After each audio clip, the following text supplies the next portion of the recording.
Episode 8 of She-Hulk, Attorney at Law is here, and it just might be the most marvelous episode yet. Hey guys, it's Jenna, ready to break down all of the Easter eggs and Marvel references in She-Hulk's penultimate episode, and trust me, we have so much to talk about. So make sure you hit that subscribe button on the Phase Zero YouTube channel, and let's get started. From the jump, we're introduced to Eugene Patilio, aka Leapfrog, an amphibian-themed superhero who Jen is tasked with representing in court, and whose rich father is one of GLK&H's biggest clients. This seems to be the show's take on both Leapfrog and Frogman, one of the most delightful legacy mantles in Marvel Comics. Initially debuting in 1967's Daredevil number 25, Leapfrog is a lowly inventor who creates a suit with flipper-shaped boots that can jump great distances. After being established as part of Daredevil's Rogues Gallery, Leapfrog gets thrown in and out of prison and later shifts his attention to caring for his son, Eugene. Eugene carries on his father's legacy, albeit as a hero instead of a villain, as Frogman, and annoys superheroes at basically every single turn.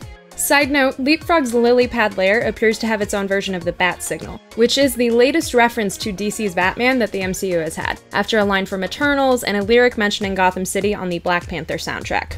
Eugene's lawsuit against superhero tailor Luke Jacobson, alleging that his Leapfrog costume is defective, unintentionally mirrors 1993's sensational She-Hulk number 59. In that issue, Jen's latest court case gets interrupted by a lawsuit against the Tinkerer, with at least a dozen obscure Marvel villains suing him for faulty technology. This leads to a hilarious fight scene with the likes of Porcupine, Taskmaster, and even Stiltman.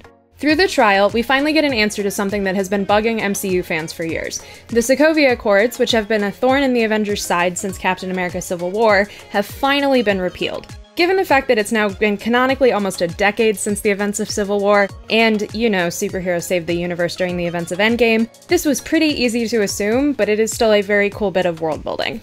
And of course, we have to talk about Matt Murdock, who finally shows up and sports a yellow and red costume that fans have wanted to see on screen for years. The yellow suit originates all the way in 1964's Daredevil number 1, and it initially lasts exactly 6 issues before it is replaced by the red costume that many fans recognize today. Matt's stint on She-Hulk also includes some epic callbacks to the previous 3 seasons of Daredevil. We get another awesome hallway fight, which has become a staple of Matt's appearances in the Defenders verse. We even get to hear the main Daredevil theme as Jen is questioning his superhero identity, which might be one of my favorite things about the episode.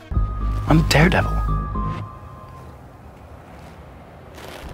Jen gets to put her own stamp on the Hulk Smash catchphrase with She-Hulk Smash. We also get a nod to the shady trade of Wakandan artifacts after Todd, buys a Wakandan war spear that proves to be stolen by colonizers. Hashtag Killmonger was right. Towards the end of the episode, a fourth wall break from Jen proves to be the biggest reference to Red Hulk that the MCU has ever had, which is definitely interesting amid the speculation over whether or not General Ross may or may not be in the upcoming Thunderbolts movie. Jen also jokes that the episode's plot twist could result in her getting fridged, a reference to the women in refrigerators trope, where women in superhero stories are killed for the pain of male characters. I love this nod because Gail Simone, who helped first create the trope, is currently writing She-Hulk in the Jessica Jones series The Variants. Also, Nikki holding her makeup brushes like that is totally a reference to Wolverine, right? Right?